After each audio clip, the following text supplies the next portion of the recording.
Listen, New York is Donald's home state. Of course right. He's going to do well in his home state. When we were in Texas, my home state, we walloped him in Texas. Right. We'll probably get some delegates. We got a lot of delegates over the weekend that I didn't even know about.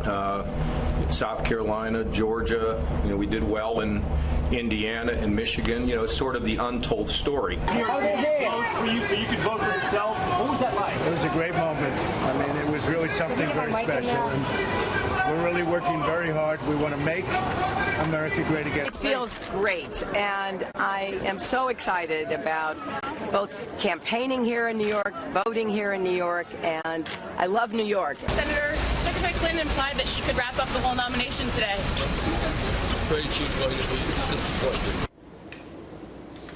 Well, the candidates today here in the New York primary. Some stats about New York really quickly.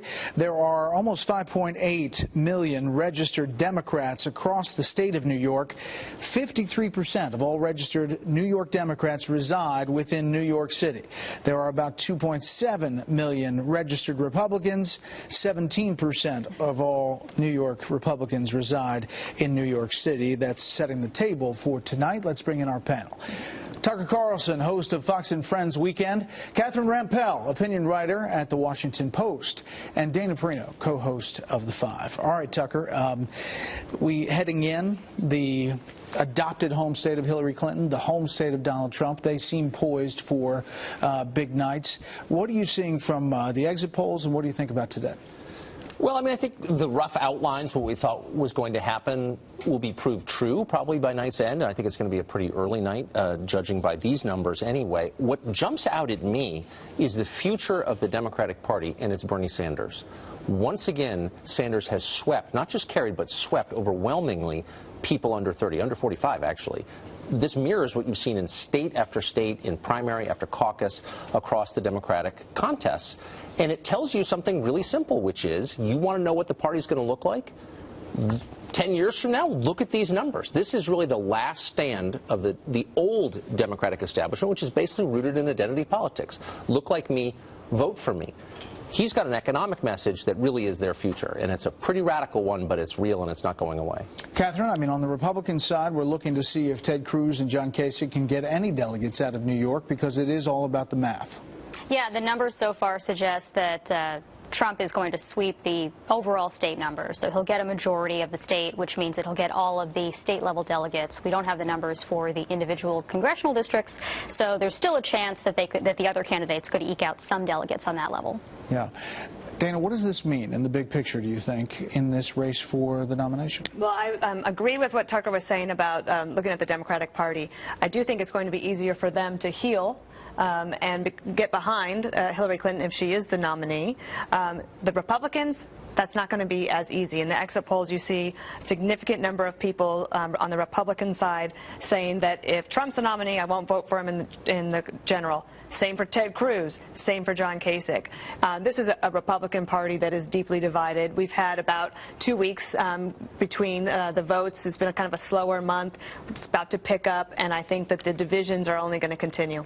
You had this story about the Trump campaign shakeup in Politico, a shakeup that's roiling Donald Trump's presidential campaign. They write the GOP frontrunner told senior staffers at a Saturday meeting he wants his recent hires, Paul Manafort, Rick Wiley, to take the reins in upcoming states, giving them a $20 million budget for key contests in May and June, according to 3 sources with knowledge of the meeting. Sources inside the Trump campaign said the moves are increasingly alienating staff loyal to the original team headed by campaign manager Corey Lewandowski, which had guided Trump from the political fringe to the precipice of the GOP presidential nomination with relatively little campaign infrastructure or spending. Catherine, this seems like a significant shakeup.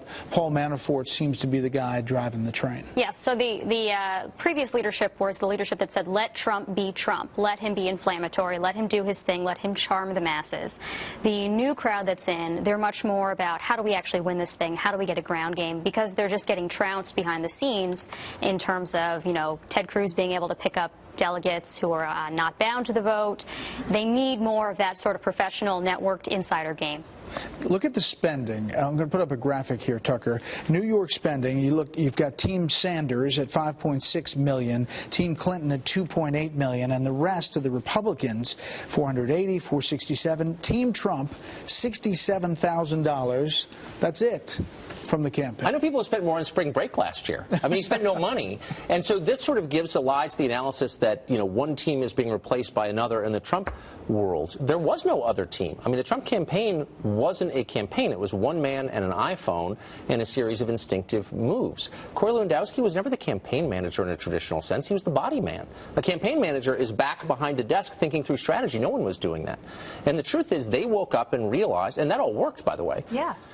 They realized they're going to lose on delegates. And I know, let me say something about that. It is inconceivable that in the Pennsylvania primary next week, Ted Cruz comes in third and gets the majority of delegates because so many are unbound. I don't know if it's going to happen. It could happen.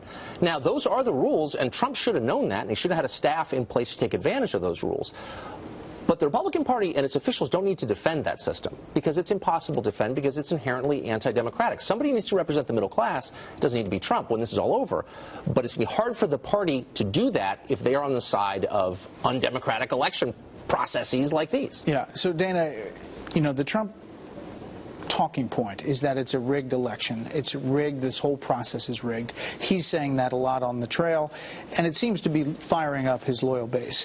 Cruz's response to this from the Cruz campaign, Trump has a very simple model. Overpromise, underdeliver, then blame someone else. That's why when we win, he whines. That's not leadership. That's not good management. That's not taking responsibility, and it's not what anyone should want in a president. The stakes are too high for the consequences for a Trump presidency. What about that argument that if you can't manage the delegate process to get the nomination, how are you going to manage the U.S. federal government as president?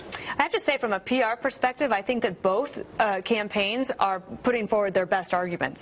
And you could argue either one. I can see why Donald Trump is saying that it's rigged, because people are looking at this saying, well, how could it possibly be that he won everything in South Carolina, but not all the delegates go to him? Because when we're on election night coverage and they call the state, we're like, okay, that's 55 delegates or whatever it is. And so it is confusing for people. However, it's not a national system. Each state has their own system. And so Ted Cruz is right, that if you want to be president of the United States, as I do, then you must figure out how to win on the delegate portion. You almost have to run several campaigns all at once, a general election strategy, your primary strategy, and the delegate strategy all at once. I also feel a little bit like, I feel bad for some of the Trump loyalists, the ones that were there from the beginning, because they got him to where he is today. And it is tough to swallow a new boss on that front. And I sort of feel like maybe they're fixing something that didn't need to be fixed at the Trump campaign. Catherine, final word as the math to 1237, how tough that's going to be. It's going to be really tough for Trump still. I think, just because there, as in Pennsylvania, I think you mentioned Pennsylvania, you know, there are just too many delegates who are up for grabs. If he doesn't get it on the first ballot, he's probably written off. Cruz has done too much work behind the scenes to try to get pledged delegates once they're freed up to vote who they want to vote for. I just think it's going to be very challenging to him.